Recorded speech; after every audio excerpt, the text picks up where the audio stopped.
പ്രിയപ്പെട്ടവരെ, CST word and mission വചന ശുശ്രൂഷയിലേക്ക് സ്വാഗതം. യേശുവിനെ അറിയുവാനും വചനം ധ്യാനിക്കുവാനും പ്രാർത്ഥിക്കുവാനും ഈ തിരുവചന ശുശ്രൂഷ നിങ്ങൾക്ക് സഹായകമാകട്ടെ എന്ന പ്രാർത്ഥനയോടെ നിങ്ങളെ ക്ഷണിക്കുന്നു. പ്രാർത്ഥനയോടെയും ആശംസയോടെയും ഫാദർ ടോണി പഴയകളം, CST. ഹല്ലേലൂയ, ഹല്ലേലൂയ, ഹല്ലേലൂയ, ഹല്ലേലൂയ, ഹല്ലേലൂയ, ഹല്ലേലൂയ, ഹല്ലേലൂയ, ഹല്ലേലൂയ.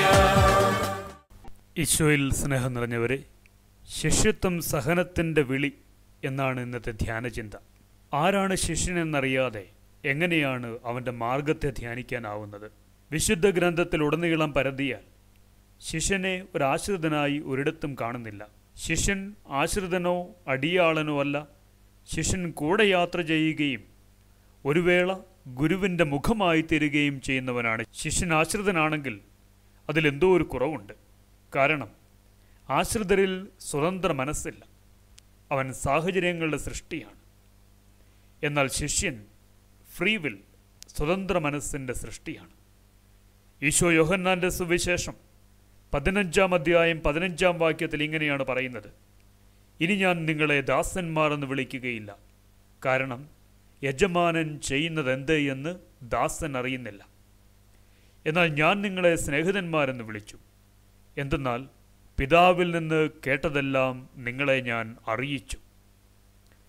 ദാസനും ശിഷ്യനും തമ്മിൽ ഒത്തിരി വ്യത്യാസമുണ്ട്. അവിടുന്ന് നമ്മെ സ്നേഹിതർ എന്നാണ് വിളിക്കുന്നത്. കാരണം അവിടുത്തെക്കുറിച്ചുള്ള അറിവ് കൊണ്ട് നിറയുന്നവരാണ് സ്നേഹിതർ. സ്നേഹത്തിൽ, അറിവിൽ അവൻ്റെ മുഖം നിന്നിൽ മറ്റുള്ളവർ എപ്പോഴാണോ കാണുക, അവിടെയാണ് ശിഷ്യൻ ജനിക്കുന്നത്.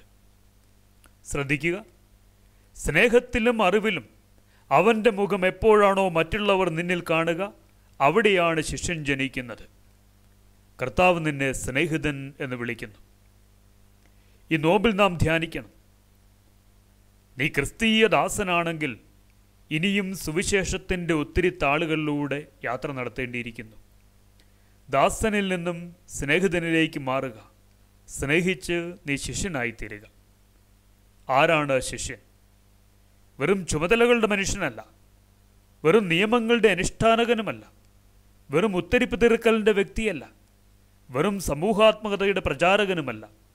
ശിഷ്യൻ അറിവിലും സ്നേഹത്തിലും വളർന്നവനാണ്. വളർന്ന് പകരം നിൽക്കാവുന്ന വിധം താതാത്മ്യം പ്രാപിച്ചവൻ.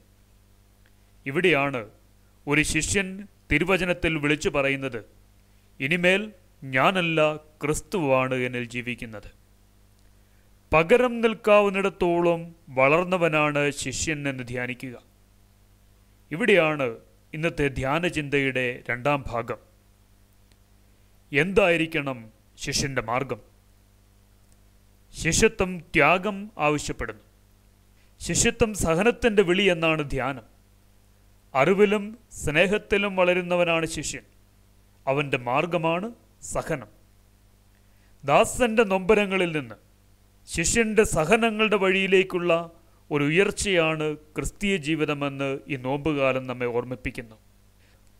ദാസൻ്റെ നൊമ്പരങ്ങളിൽ നിന്ന് ശിഷ്യൻ്റെ സഹനങ്ങളുടെ വഴിയിലേക്കുള്ള ഒരു ഉയർച്ചയാണ് ക്രിസ്തീയ ജീവിതമെന്ന് ഈ നോമ്പുകാലം നമ്മെ ഓർമ്മിപ്പിക്കുന്നു.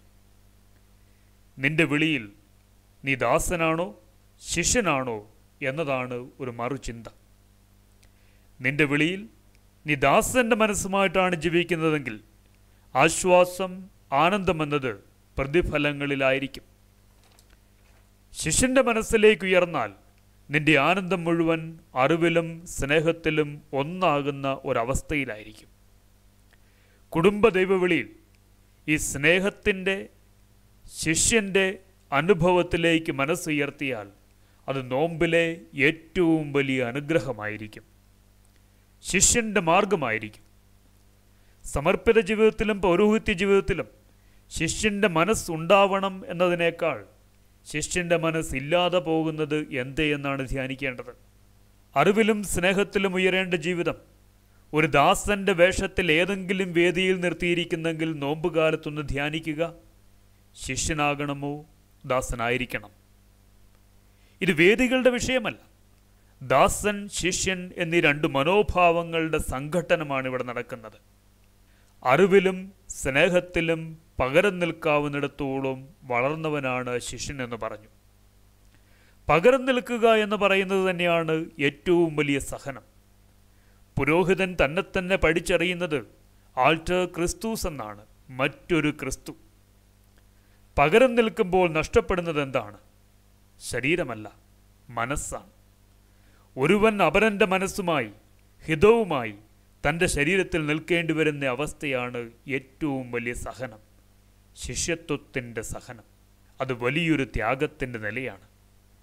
കുടുംബം ത്യാഗത്തിൻ്റെ ഭൂമിയാകുന്നത് ഈ പകരം എന്ന സത്യത്തിന് മുമ്പിലാണ്. ശരീരം നിൻ്റേതും, ഊർജവും പ്രവൃത്തിയും നിൻ്റേതും, പണവും അധ്വാനവും നിൻ്റേതും. എന്നാൽ ലക്ഷ്യം നമ്മുടേത്, നന്മ നമ്മുടേത്, ആനന്ദം നമ്മുടേത്, ഭാവി നമ്മുടേത് എന്ന മനസ്സ് സ്വീകരിക്കുമ്പോൾ അവിടെ കുടുംബസ്ഥൻ സ്നേഹത്തിലും അറിവിലും വളർന്ന് പകരക്കാരനാവുകയാണ്. ഭാര്യയുടെ മനസ്സിനു വേണ്ടി ഒരുവൻ പകരം നിൽക്കുന്നു, ഭർത്താവിൻ്റെ മനസ്സിനു വേണ്ടി ഒരുവൾ പകരം നിൽക്കുന്നു, മാതാപിതാക്കന്മാരുടെ മനസ്സിനു വേണ്ടി മക്കൾ പകരം നിൽക്കുന്നു. പകരം നിൽക്കുന്നിടത്തൊക്കെ വേദനയുണ്ട്, ശിഷ്യത്വമുണ്ട്. പകരം നിൽക്കുന്നതും പണത്തിനു വേണ്ടി നിൽക്കുന്നതും ശിഷ്യൻ്റെയും ദാസൻ്റെയും രണ്ട് മനസ്സുകളാണ്. സമർപ്പിത ജീവിതം ഒരു പകരം നിൽക്കലാണ്. സുവിശേഷത്തിലെ യേശുവിനെ ധ്യാനിച്ചും പഠിച്ചും 3 തലങ്ങളിൽ കർത്താവിനു വേണ്ടി മുഖം നൽകുവാൻ തയ്യാറാകുന്നവരാണ് സമർപ്പിതർ. അറിഞ്ഞും അനുഭവിച്ചും സ്നേഹിച്ചും നിനക്ക് നിന്റെ വിളിയെ ക്രിസ്തുവിൻ്റെ ശിഷ്യത്വം ആക്കി തീർക്കാമോ എന്നതാണ് ഈ നോമ്പിലെ 3-ാമത്തെ ആഴ്ചയിലെ ധ്യാനവും പഠനവും ശ്രമവും. പകരം നിൽക്കുന്നവൻ്റെ ഏറ്റവും വലിയ നന്മ ലഭ്യതയാണ്. ആർക്കായി നിൽക്കുന്നുവോ അവന് വേണ്ടി ലഭ്യമാക്കുന്ന ജീവിതം. അങ്ങനെയെങ്കിൽ നിന്റെ ലഭ്യതയെ ധ്യാനിക്കേണ്ട കാലമാണ് ഈ നോമ്പ് കാലം. ഈ ചിന്തകൾക്കാണ് ഇന്നത്തെ സുവിശേഷം ഒരു മാതൃകാ സംഭാഷണം നമുക്ക് നൽകുന്നത്. സെബദീപുത്രന്മാരും യേശുവും തമ്മിലുള്ള സംഭാഷണം. ഒരു ചൈനീസ് മൊഴി ഓർമ്മയിൽ കൊണ്ടുവരാം. അറിയുന്നവൻ പറയുന്നില്ല, പറയുന്നവൻ അറിയുന്നില്ല.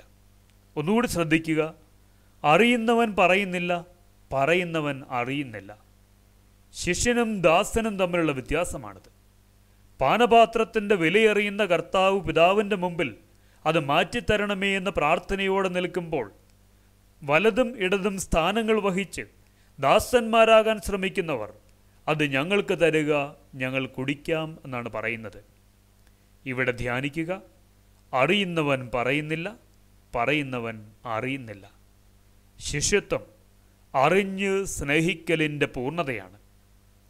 അറിവില്ലാത്ത ആശ്രിതൻ്റെ ആവേശത്തിൽ നിന്നും തിരുത്തലുകൾക്ക് വിധേയനാകുന്നവനാണ് പിന്നീട് തന്നെ യേശു സ്നേഹിച്ച ശിഷ്യൻ എന്ന് പേരിട്ട് വിളിക്കുന്നത്. നോമ്പിൻ്റെ ഈ 3-ാം ഞായറിൽ നമുക്ക് ശിഷ്യത്വം ധ്യാനിക്കാം. ആശ്രിതൻ്റെ ആനുകൂല്യങ്ങൾ ഉയർത്തുന്ന ആവേശമൊന്ന് മാറ്റിവെച്ച് അറിഞ്ഞ് സ്നേഹിക്കുന്ന, പകരം നിൽക്കുന്ന, ക്രിസ്തുവിനൊരു മുഖം നൽകുന്ന ക്രിസ്തീയ ജീവിതം ധ്യാനിക്കാം. CST വേർഡ് ആൻഡ് മിഷൻ ഈ ആഴ്ചയിൽ നിങ്ങളെ പ്രാർത്ഥനയോടെ അനുസ്മരിക്കുന്നു. നല്ല ദൈവം നമ്മെ സമൃദ്ധമായി അനുഗ്രഹിക്കട്ടെ. ആമേൻ. ഹല്ലേലൂയ, ഹല്ലേലൂയ, ഹല്ലേലൂയ.